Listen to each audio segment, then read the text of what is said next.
Strange as it may seem, mainstream Beatles fans and most of those who believe Paul McCartney died in September 1966 have a number of things in common. Besides their love of Beatles music, both parties believe there's only ever been one Paul McCartney, with the exception being that most Paul is Dead followers believe that the one and only original Paul McCartney died and was replaced by a person the Paul is Dead cult refers to as Billy. Welcome to part 10 of My PID Journey. In this episode we'll be taking a look at a key question that lies at the heart of the Paul is Dead conspiracy. Are you sure Paul is dead? To try and answer that question, I'll be using photo comparisons incorporating previously published photos from accredited sources and include screenshots from the Beatles' promotional made-for-TV films and more recent concert footage screenshots. This content has taken many hours of research, with key evidence presented here being done so with the kind permission of two of my fellow researchers, whose sole motivation is for their discoveries to be made public. Most people familiar with the Beatles will recognise this person as Paul McCartney. Beatles fans and aficionados may recognise this photo as a screenshot from the paperback writer promotional footage filmed in May 1966. I remember watching it on BBC's Top of the Pops. Most people familiar with the Beatles will recognise this person as Paul McCartney. Beatles fans and aficionados may recognise this photo as one taken in the studio during the Sgt. Pepper Lonely Hearts Club Band recording sessions between November 1966 and April 1967. This photo in particular was taken on the 3rd of March 1967. Most people will say these two people are the same person. However, the majority of people who subscribe to the Paul is Dead theory will say they are not. In fact, they'll go one step further and tell you the person on the left is dead. And if you are prepared to give them some of your time, using mainly photo comparisons, they will demonstrate that the Sgt. Pepper Paul McCartney on the right not only looks different to paperback Paul, with what appear to be different facial features and a narrower skull, but looking at the height of his shoulder compared to Jane Asher, Sgt. Pepper McCartney on the right is also taller with a bigger torso, and has a different shaped nose to the Paul on the left. Plus he has different coloured eyes to paperback Paul, and the list of differences doesn't even stop there. All these discrepancies appear when photos of Paul McCartney taken before September 1966 and those taken after September 1966 are compared. Spotting the difference between these two Paul McCartneys becomes easy after a while, even when a moustache comes into play to distract the viewer and confuse them. But after a time of almost daily posting of photo comparisons of pre-September 1966 Paul McCartney versus post-1966 Billy, eventually binary thinking sets in on most Facebook PID groups. Binary thinking involves the logic that if the photo was taken before September 1966, it's Paul McCartney, and if it's one after that date, then it's Billy. But are things really so black and white when it comes to the Paul McCartney mystery?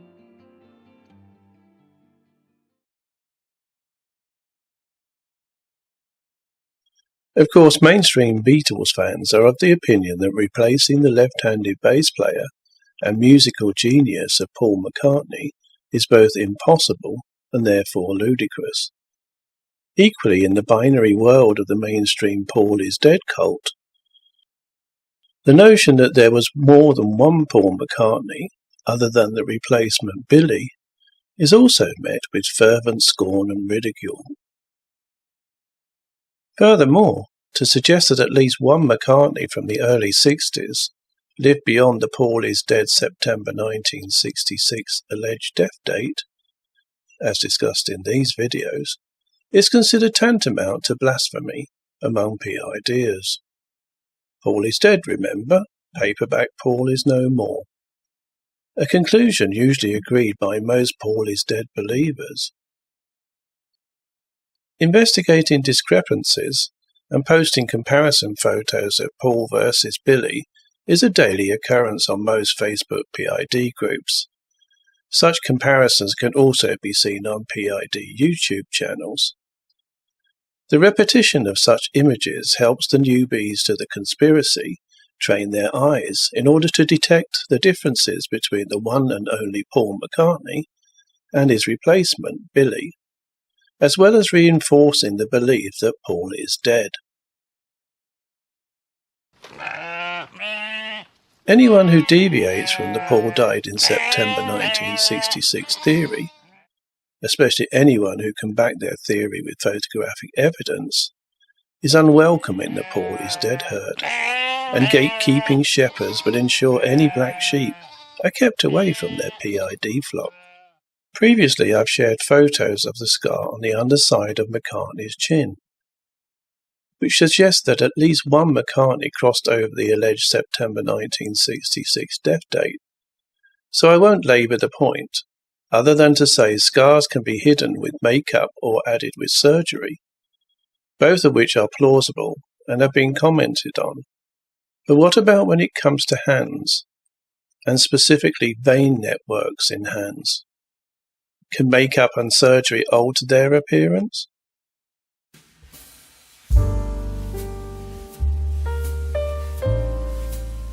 If the behind-scenes YouTube analytics are correct, I'm betting the casual viewer has stopped watching this presentation at this point. So thank you for watching up to now. This is where things get controversial as we go deeper down the Paul is dead conspiracy rabbit hole. Those familiar with the channel may have seen the hand comparison in the Hard Day's Night Doubles video. The thumbnail looks like this. In that presentation I named the Paul on the right Mr. Fat Fingers, for obvious reasons. He doesn't have the elegant long fingers of the Paul on the left. Plus his chin is a completely different shape, and well, let's face it, he looks nothing like Paul on the left and is nowhere near as handsome. The movie A Hard Day's Night was released in 1964. So we're talking about the Beatles in the early days here. Before we go any further down this particular tunnel, let's take a look at that elegant long-fingered McCartney hand again, and see if we can find a better match than Mr. Fat Finger's right hand. Now that hand, top right, is a better match with nice thin elegant long fingers. There's even that watch with the leather wrist strap worn on the right. Now I wonder who that hand on the right belongs to. Any guesses? Well, surprise, surprise. It belongs to that guy they call Billy. Here he is photographed at the Sgt. Pepper launch party on Friday the 19th of May 1967. According to the orthodox Paul is dead narrative, the Paul who would go on to sing Paperback Writer on the left is long since dead by this time, and therefore being unique, his right hand shouldn't look anything like Sgt. Pepper Paul's right hand, especially not if there's only one Paul and only one Billy, and no doubles. Of course, for Joe Public, Norman Normal, and the mainstream Beatles fans, both these photos are of Paul McCartney. Now let's go back in time before the Beatles were famous, and Forthlin Road, Paul McCartney's parental home, and venture deeper down the PID rabbit hole. This time we'll take a close look at the McCartney left strumming hand. Let's zoom in a bit closer.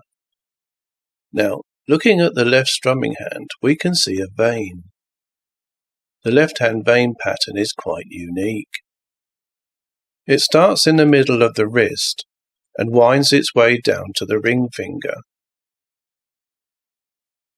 Google search results state that vein transplantation is a surgical procedure to replace damaged or missing veins, but it cannot be performed invisibly in the sense of being completely undetectable or without scarring, though minimal invasive techniques can reduce visible scarring. So we can rule that one out. And no, my Photoshop skills aren't such that I could add a vein to every photo taken of Paul McCartney's left hand. You can trust me on that one. The photo on the left was taken in the backyard of Fourth Lynn Road by McCartney's brother, Mike McCartney, circa 1961. The image on the right is a screenshot of more modern concert footage, where And I Love Her is being performed. The vein in the left hand is very prominent and can be seen in both photos. Here's a selection of photos taken through the years, where that vein on the McCartney left hand appears. Some photos are better quality than others, yet the vein is clearly visible on most. And here's who that left hand belongs to. There are a few photos of Paul's and so-called Billy's from various eras to choose from here. Before I wrap this presentation up, let's briefly go back and compare Paperback Writer, May 1966, with Hello Goodbye, November 1967 McCartney, who is wearing his Sgt. Pepper uniform in the single's promotional film. Notice anything familiar about Paperback Writer Paul's left hand? Yep, that vein on the left hand. The same one we saw in the Fourth Lynn Road backyard photo.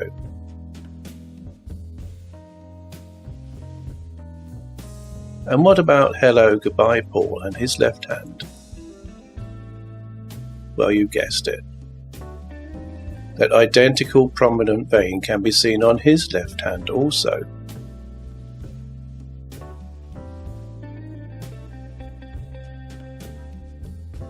And no, it's not possible for two individuals to have the same vein pattern on the back of their hand, as the pattern is unique to each person, including identical twins.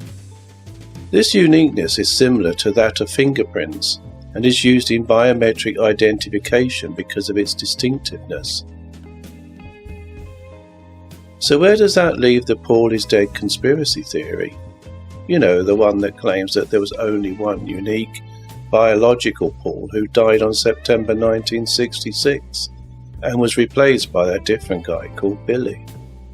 What does the identical vein pattern indicate?